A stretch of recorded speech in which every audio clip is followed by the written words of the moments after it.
O sinal da besta e o mandamento esquecido.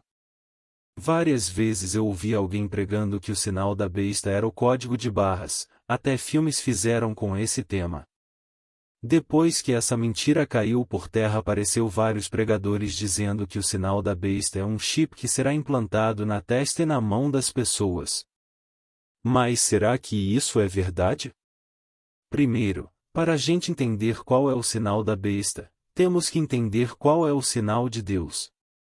Não podemos esquecer que a Bíblia é a palavra de Deus e tudo que não estiver de acordo com sua palavra deve ser descartado.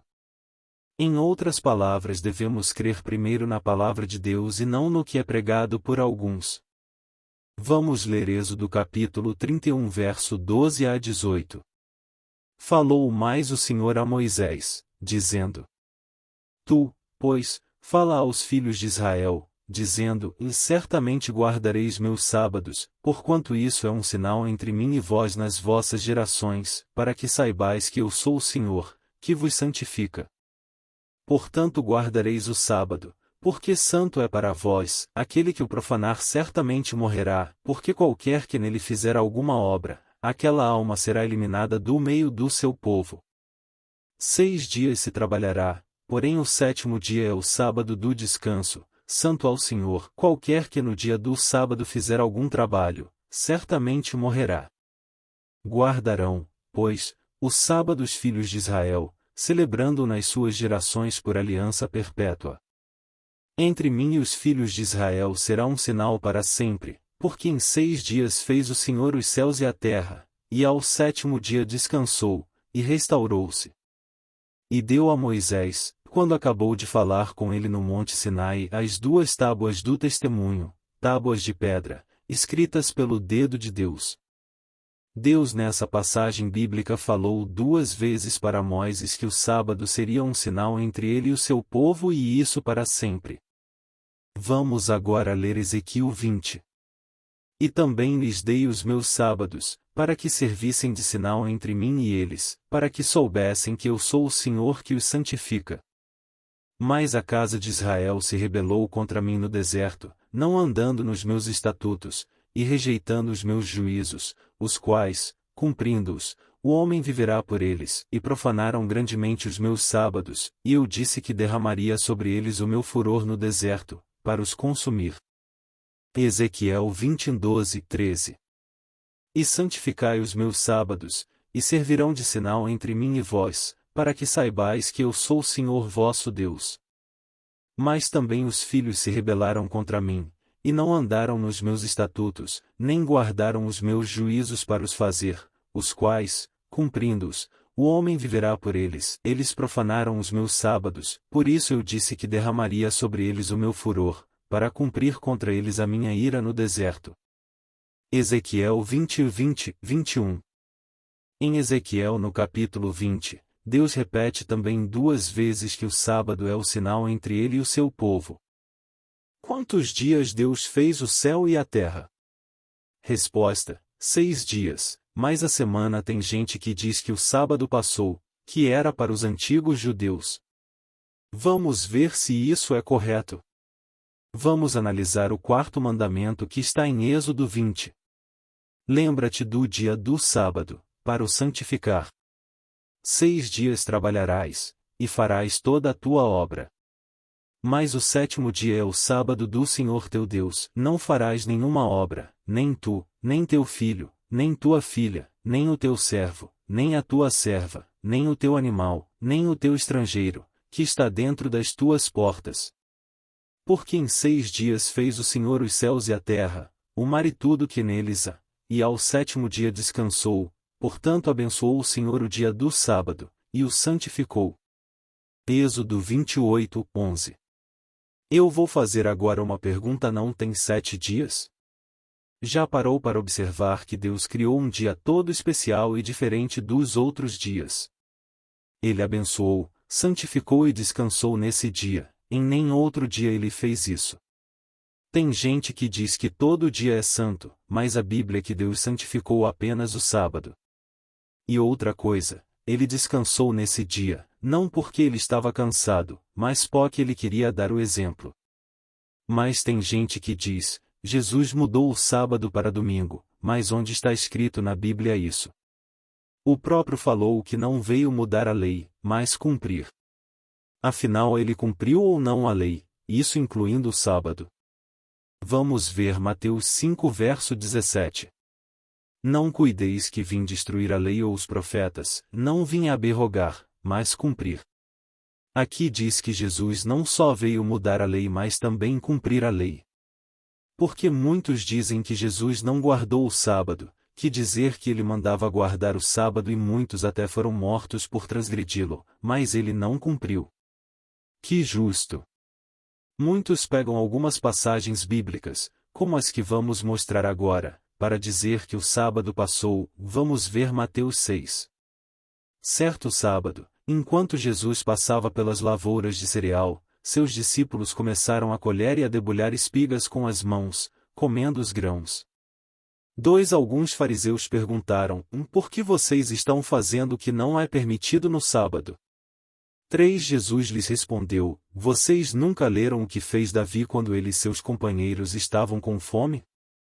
4 Ele entrou na casa de Deus, e tomando os pães da presença, comeu o que apenas aos sacerdotes era permitido comer e os deu também aos seus companheiros. 7 Os fariseus e os mestres da lei estavam procurando um motivo para acusar Jesus, por isso o observavam atentamente, para ver se ele iria curá-lo no sábado. 8 Mas Jesus sabia o que eles estavam pensando e disse ao homem da mão atrofiada, levante-se e venha para o meio. Ele se levantou e foi. 9 Jesus lhes disse, eu pergunto, o que é permitido fazer no sábado, o bem ou o mal, salvar a vida ou destruí-la? 10 Então, olhou para todos os que estavam à sua volta e disse ao homem, estenda a mão. Ele a estendeu, e ela foi restaurada. Nessa passagem os discípulos estavam no meio do cereal, que provavelmente era o milho, como estavam com fome colheram e debulharam as espigas e comeram. Só que os fariseus estavam dizendo que aquilo era transgressão do sábado, porém Jesus falou que não, citou até o exemplo de Davi para justificar os erros dos discípulos, mas ele não disse que o sábado passou ou acabou, que era errado guardá-lo. Outra coisa pior que os fariseus se equivocavam era achar que curar no sábado também era errado. Quando Jesus perguntou se era certo curar no sábado ou tirar a vida. Irmãos, aqueles homens estavam tão cegos que matar um homem não era pecado, como tirar a vida de Jesus, mas curar um homem era pecado. Portanto, não foi Jesus que falou que os discípulos estavam transgredindo o sábado, mas os fariseus. Pelo contrário, Jesus falou que até do sábado ele é Senhor, isso significa que ele é quem diz o que se deve ou não fazer no dia do sábado. Pois foi ele quem criou tudo. Tudo foi criado por ele e para ele. Porque nele foram criadas todas as coisas que há nos céus e na terra, visíveis e invisíveis, sejam tronos, sejam dominações, sejam principados, sejam potestades. Tudo foi criado por ele e para ele. Colossenses 1 verso 16. Para entendermos qual o sinal da besta, além de saber qual o sinal de Deus, temos que saber também o que é a besta e quem é a besta. Vamos ler Apocalipse 13. E eu pus-me sobre a areia do mar, e vi subir do mar uma besta que tinha 7 cabeças e 10 chifres, e sobre os seus chifres 10 diademas, e sobre as suas cabeças um nome de blasfêmia. E a besta que vi era semelhante ao leopardo, e os seus pés como os de urso, e a sua boca como a de leão, e o dragão deu-lhe o seu poder, e o seu trono, e grande poderio. E vi uma das suas cabeças como ferida de morte, e a sua chaga mortal foi curada, e toda a terra se maravilhou após a besta. E adoraram o dragão que deu à besta o seu poder, e adoraram a besta, dizendo, quem é semelhante à besta? Quem poderá batalhar contra ela? E foi-lhe dada uma boca, para proferir grandes coisas e blasfêmias, e deu-se-lhe poder para agir por 42 meses. E abriu a sua boca em blasfêmias contra Deus, para blasfemar do seu nome, e do seu tabernáculo, e dos que habitam no céu. E foi-lhe permitido fazer guerra aos santos, e vencê-los, e deu-se-lhe poder sobre toda a tribo, e língua, e nação. E adoraram-na todos os que habitam sobre a terra, esses cujos nomes não estão escritos no livro da vida do Cordeiro que foi morto desde a fundação do mundo. Se alguém tem ouvidos, ouça.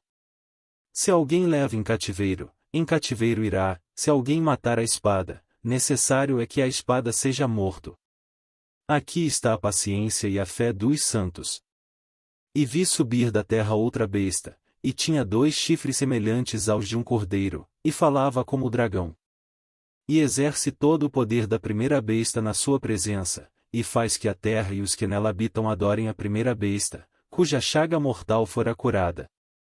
E faz grandes sinais, de maneira que até fogo faz descer do céu à terra, à vista dos homens. E engana os que habitam na terra com sinais que lhe foi permitido que fizessem em presença da besta, dizendo aos que habitam na terra que fizessem uma imagem à besta que receberá a ferida da espada e vivia. E foi-lhe concedido que desse espírito à imagem da besta, para que também a imagem da besta falasse, e fizesse que fossem mortos todos os que não adorassem a imagem da besta. E faz que a todos, pequenos e grandes, ricos e pobres, livres e servos, lhe seja posto um sinal na sua mão direita, ou nas suas testas. Para que ninguém possa comprar ou vender, senão aquele que tiver o sinal, ou o nome da besta, ou o número do seu nome. Aqui há sabedoria. Aquele que tem entendimento, calcule o número da besta, porque é o número de um homem, e o seu número é 666. Apocalipse 13, 1, 18. Nessa passagem do Apocalipse 13, tem 2 bestas, uma da terra e a outra do mar. Vamos ver quem são. Nessa passagem do Apocalipse 13, tem 2 bestas, uma da terra e a outra do mar. Vamos ver quem são essas bestas. Vamos logo falar da besta da terra. Essa besta tem 2, é semelhante ao cordeiro, mas fala como o dragão. Tem o poder da besta do mar. Faz com todos adorem a besta do mar. Faz uma imagem para essa besta. Matam os que não adoram a imagem da besta. Colocam sinal na mão ou na testa das pessoas. Essa besta do mar dominava o mundo, mas caiu e foi erguida, e a besta da terra dará o seu poder para a besta do mar dominar o mundo outra vez. Ela é semelhante ao cordeiro, indicando que é uma terra ou um país novo e que tem 2 chifres, indicando que em 2 partidos, mas apesar de ser novo fala como o dragão, mas só que o dragão não fala solta fogo. E qual foi o país que soltou 2 bombas atômicas no mundo e tem bombas atômicas? E quem é o país hoje mais poderoso do mundo e mais rico do mundo? Para se ter uma ideia, 30% de toda a riqueza mundial está nesse país hoje e é o único que pode imprimir o dólar americano. E que tenta resolver os problemas do mundo. O vídeo já está muito grande, por isso veja o próximo vídeo que será a continuação do assunto e você irá saber entender quem é essa besta e qual o sinal da besta. Que Deus abençoe a todos, deixe o seu gostei e divulguem para seus amigos esse vídeo.